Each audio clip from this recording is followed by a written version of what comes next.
Guys, so may ride ako today and may bago akong riding jacket. Ito. Yan, from Kia Philippines. So ngayon, i-flex ko lang sa inyo yung special feature nito. Actually, ganito din yung dati kong riding jacket pero di ko pa na-flex. So ito kasi, meron siyang libre na windbreaker sheet. So, ito siya.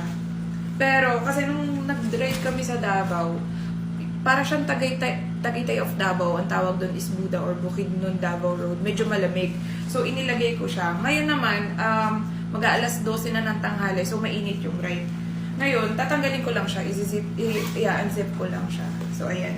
Actually, ito, nagagamit ko tong windproof sheet na to kapag malamig. Yun nga, Tagaytay ride, Baguio ride, ewan ko din pa na-try. Pero, tawag nito, tsaka light to moderate rain. Hindi ko na kailangan magkakote kasi tawag dito, kaya na niyang i-cover yung sarili.